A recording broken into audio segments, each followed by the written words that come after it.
Bienvenue à suivre l'actualité du jour chez Kivu Morning Post. Voici les titres. À Rutshuru, au Nord Kivu, des combats entre la FCM 23 et les miliciens Wazalendo reprennent à Kanyankoukou, paralysant les activités agricoles et isolant plusieurs villages de la région. Au site Kivu, la société civile de Fizi alerte sur la crise humanitaire après les affrontements armés entre Twirwaneho AFCM 23 et FARDC FDNB dans le haut plateau et demande un couloir sécurisé pour protéger plus de 3400 déplacés.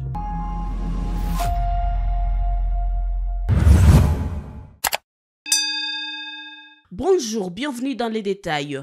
À Rutshuru, au Nord Kivu, les combats entre l'AFCM 23 et les miliciens Wazalendo reprennent à Kanyankoukou, paralysant les activités agricoles et isolant plusieurs villages dans la région. Fiston Issemwami pour les détails. De violents affrontements opposant les rebelles de l'AFCM 23 aux miliciens Wazalendo du SAMC-FDP ont éclaté depuis la matinée de ce lundi 10 novembre 2025 dans le village de Kanyankoukou, groupement de Bukombo, territoire de Rutshuru, au Nord Kivu. Selon les premières informations, les hostilités ont commencé dans la nuit de dimanche à lundi à la suite d'une opération militaire de l'AFCM 23. Des tirs d'armes lourdes et des explosions d'obus ont été entendus jusque dans la matinée à une quinzaine de kilomètres du centre de Kichanga. Les rebelles poursuivent leurs opérations dans Kanyankoukou et plusieurs villages environnants visant à neutraliser les Wazalendo encore présents dans la région. L'accès aux champs périphériques de Kichanga, notamment sur l'axe Bukombo, est désormais impossible et les violences s'étendent aux limites des chefferies de Bachali et Bwito. Nous avons dû rentrer chez nous. Impossible d'aller au champ à cause des combats et des explosions. Aucun militaire n'était visible sur la route, témoigne un agriculteur sous anonymat.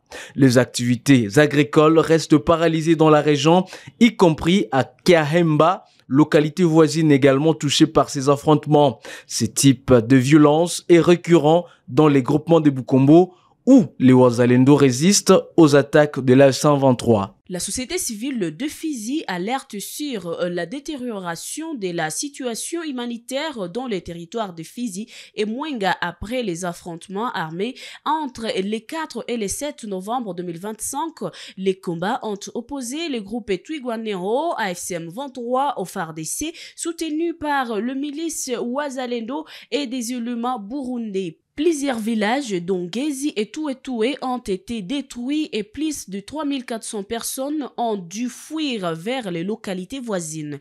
La société civile plaide pour la création d'un couloir humanitaire sécurisé afin de protéger les civils et faciliter l'acheminement de l'aide humanitaire. Maître Jacques Alimassi, le président de la société civile de Fizi. En fait, nous venons d'alerter à travers une note de plaidoyer que nous adressons au gouvernement congolais et ses partenaires par rapport à la situation humanitaire, mais également par rapport au mouvement des populations après les affrontements dans les hauts plateaux du territoire de Fizi et de Mwenga, dans les villages d'Engeji, Point Zéro, Kitashi et Touetoué, entre les groupes armés Twirwaneho qui est en collaboration avec les M23 et qui est soutenu par les Rwandais et les Red Tabara contre les groupes armés FABB dirigés par Kakubanya et Ngomanzito en coalition avec les FARDC. Et il vous souviendra qu'il y avait des affrontements en date du 4 jusqu'au 7 dans ces villages et qu'après ces affrontements ont causé un mouvement massif de populations qui ont quitté tous ces villages vers d'autres villages environnants. Et au total, au moins, nous avions compté 3452 déplacés qui ont vidé ou qui ont quitté leurs villages respectifs vers d'autres villages aux alentours, dont précisément dans le village Bikiaka, les villages Anunga, les villages Kangouli, les villages Bilende et les villages Kangouli où tous ces déplacés se retrouvent. Et ces affrontements ont causé les dégâts matériels, comme par exemple dans le village de Ngezi. Toutes les maisons ont été dévastées, donc brûlées par les belligérants.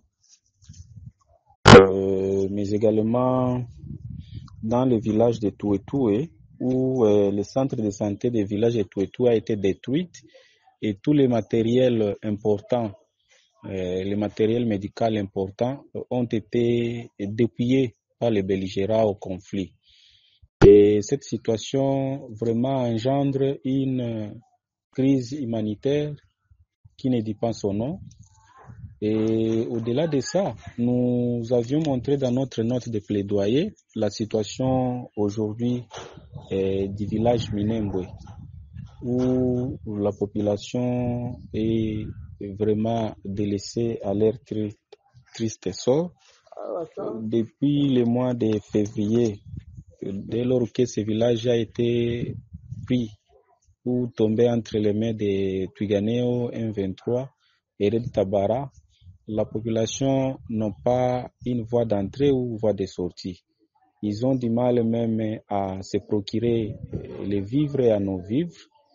Ils sont taxés à être collaborants tantôt des FARDC, tantôt ils sont en train d'être taxés collaborants des M23. Cette situation vraiment engendre une crise humanitaire à outrance.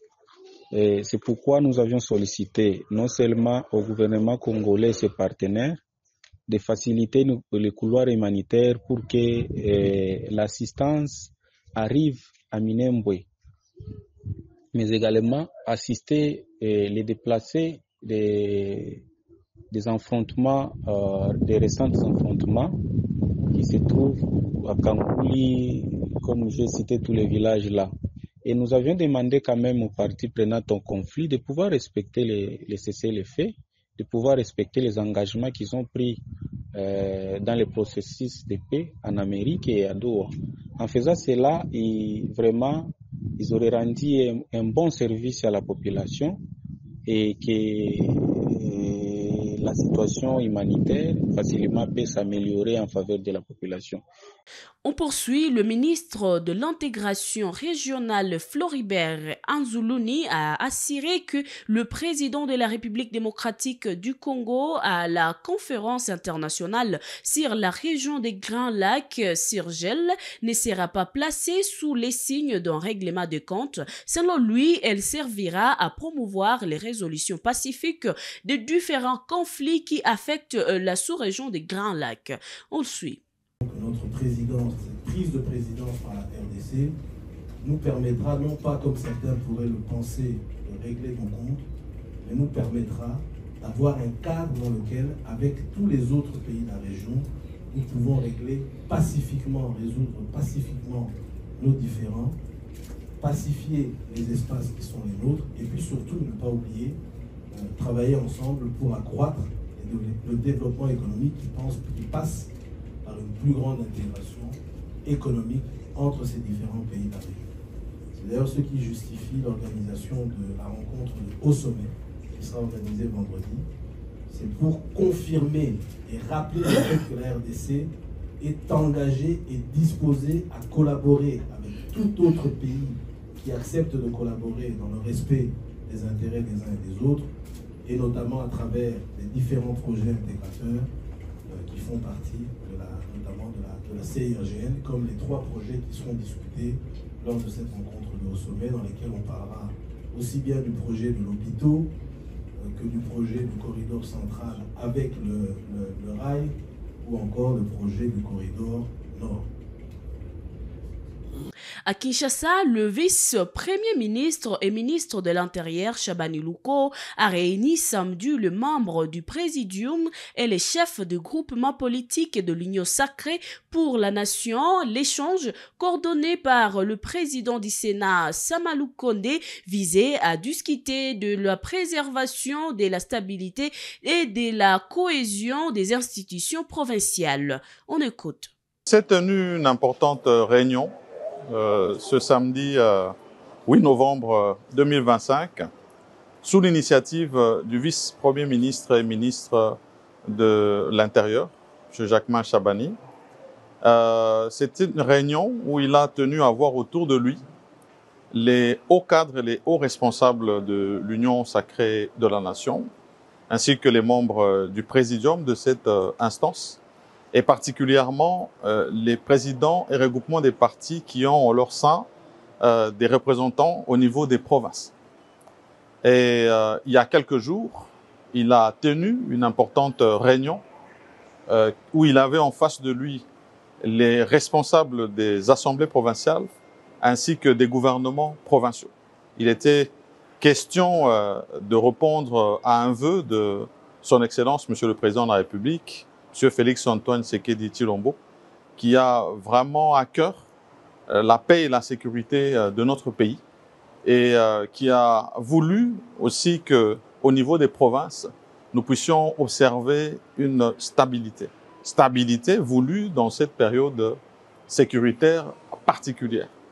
Et en relais à cette réunion avec les institutions provinciales et les gouvernements provinciaux, à voir aussi les responsables des groupes politiques et des grands regroupements, de manière à ce que ce message soit relayé.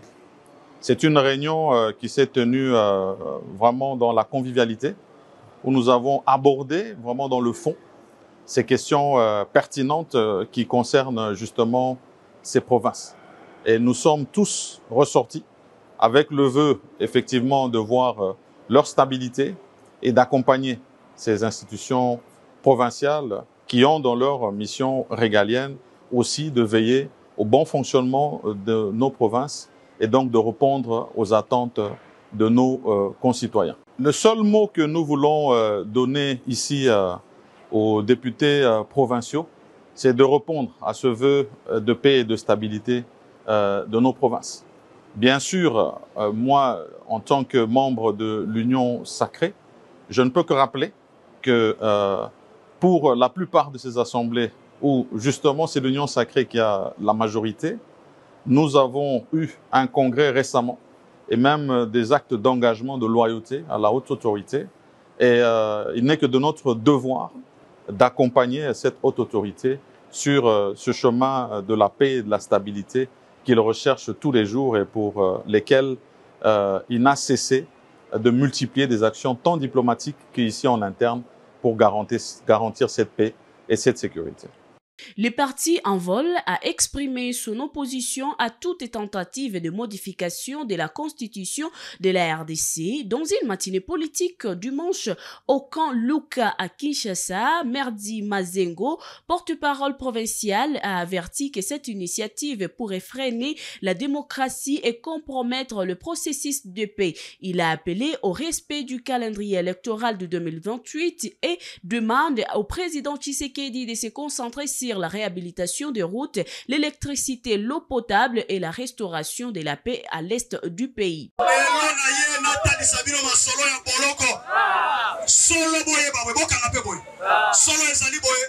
Ceux qui viennent jaloux à Kanisa Kingaï, et Zalaki parce que na Télémelaki, changement de la constitution, le troisième mandat à Chilombo. Au banda qui commande en Gaï na Bilili, on a quartier Tongonioso, Ko Télémela, Ko Boya, Makambo ya changement ya constitution. Boye Bibiso Nyoso. Changement ya constitution, donc troisième mandat à Tshisekedi, et Ko Bomamboka, et Ko Kabola Mboka, les loyaux. Viens jaloux et Sigazali, aye baboy. Aye bisa, nandeko Chilombo. Atikali obe na 1130 jours. Oye bien moi, na 1130 jours, mais c'est Chilombo. Atikali na yango, a profité, a bon qui s'abanzera à Kaluka. A profité, a tia le tili qui na Kaluka. A profité, a tia maï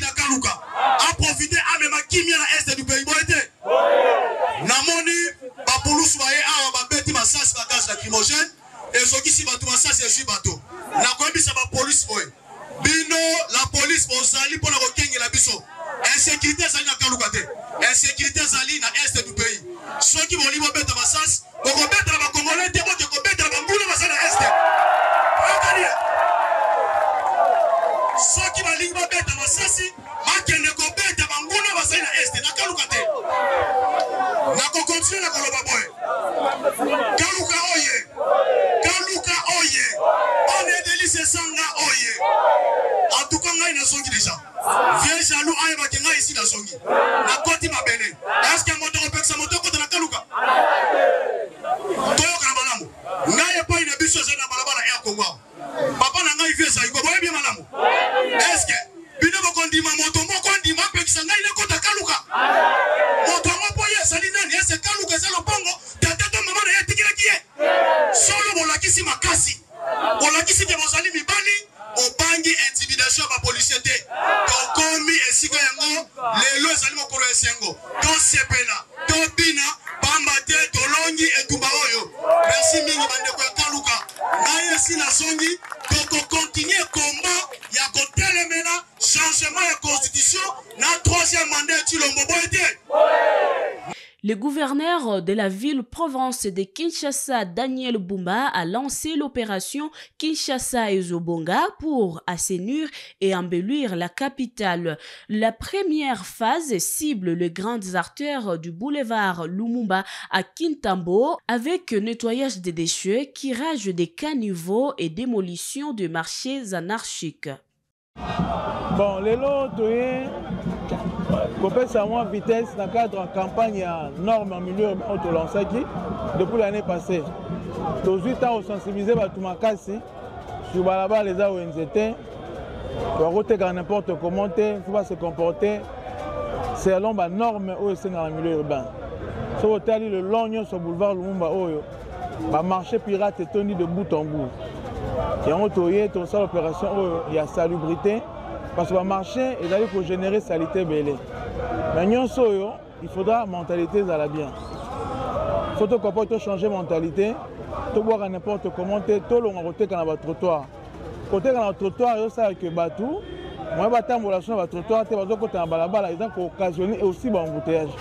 Donc, il y a que rectifier ça sur le pour qu'il y ait une vitesse supérieure. Vous avez informé, pour le la tête. À Lubumbashi, le maire ad intérim Patrick Kamfwimbi a intensifié les opérations d'assainissement au centre-ville commercial. Les services urbains ont évacué les déchets accumulés et procédé à un curage en profondeur des avenues dans le but d'améliorer la propreté et la sécurité des espaces publics.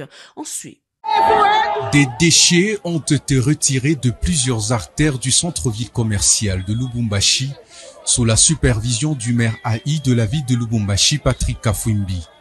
Les axes routiers, autrefois obstrués, viennent de bénéficier d'un curage en profondeur effectué par le service d'assainissement de l'hôtel de ville. Parallèlement, les ordures entassées en désordre par des vendeurs ambulants ont été ramassées systématiquement par les mêmes services. Déterminé à restaurer l'image de la ville, Patrick Kamfwimbi ne relâche pas ses efforts et réaffirme sa volonté de faire de Lubumbashi une ville propre et salubre.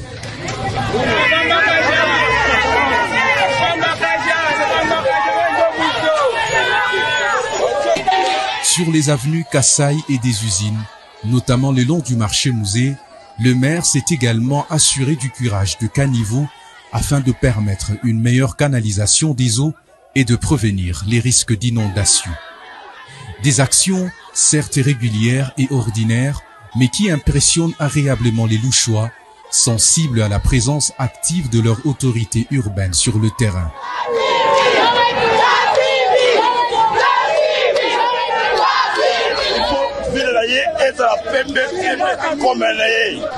Dans les environs du marché musée, sur l'avenue Sendwe, un peu plus loin vers les camps Major Vangu, plusieurs volontaires ont saisi le message du maire et ont décidé de s'associer à ces efforts collectifs pour l'assainissement de leur cadre de vie. Chef matériel, à tout le monde, une quatrième séance.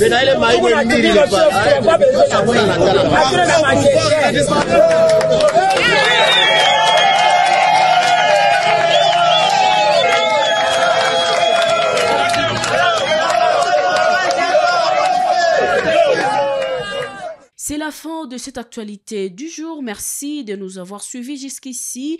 N'oubliez pas de vous abonner, de liker, d'activer la cloche de notification et de nous donner vos différents avis par rapport à l'actualité.